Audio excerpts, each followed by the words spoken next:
வணக்கம் நண்பா. இந்த வீடியோ நம்ம டிஸ்கஸ் பண்ண போகிறோம்னு பார்த்தீங்கன்னா, நம்ம தமிழக வெற்றிக் கழகத்தோட 2வது மாநாடு நடந்து முடிஞ்சிருச்சு.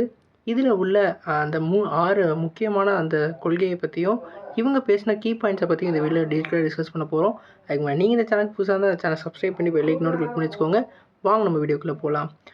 நம்ம தமிழக வெற்றிக் கழகத்தோட 2வது மாநாடு இன்றைக்கி மதுரையில் மிக பிரம்மாண்டமாக நடந்து முடிஞ்சிருச்சு. இதில் அவர் முக்கியமாக அந்த 6 கொள்கையை பற்றி சொல்லியிருக்காரு. அந்த கொள்கையில் என்ன சொல்லியிருக்காருன்னா, பரந்தூரில் உள்ள விவசாயிகளுக்கு நீங்கள் செஞ்சது ரொம்ப அநீதியான ஒரு செயல். அந்த செயலை நாங்கள் வன்மையாக கண்டிக்கிறோன்றதை சொல்லியிருக்காரு. அது மட்டும் இல்லாமல் கொலை வழக்கு, ஆணவ கொலை வழக்கு இதெல்லாம் கண்டிப்பாக நிறுத்தப்பட வேணும். சட்ட ஒழுங்கு இது இன்னும் இந்த நாடு சீரடைஞ்சிக்கிட்டு இருக்குன்ற மாதிரி சொல்லியிருக்காரு. அது மட்டும் இல்லாமல் டிஎன்பிசி முறையை ரொம்ப சிறப்பான முறையில் கையாளணுன்றதை சொல்லியிருக்காரு. அது மட்டும் இல்லாமல் பிஜேபியையும் டிஎம்கேயையும் ரொம்பவே கலாயான முறையில் நிறையா வசனங்களை பாடியிருக்காரு. குறிப்பாக நம்மளோட டிஎம்கேயான ஸ்டாலினை அவர் அங்கிள்ன்ற ஒரு வாழ்க்கை மூலமாக பயன்படுத்தி ஒரு வேறு லெவல் கலாயை கொடுத்துருக்காரு.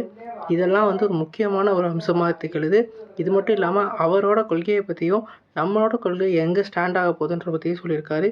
விவசாயத்துக்கும் அதே மாதிரி பெண்களுக்கும் நல்ல உரிமை கொடுக்கணும். அவரோட ஆட்சியில் இதெல்லாம் ஒரு முன்னேற்றத்தை அடையணும், இளைஞர்கள் முன்னேற்றம் அடையணுன்றதெல்லாம் சொல்லியிருக்காரு.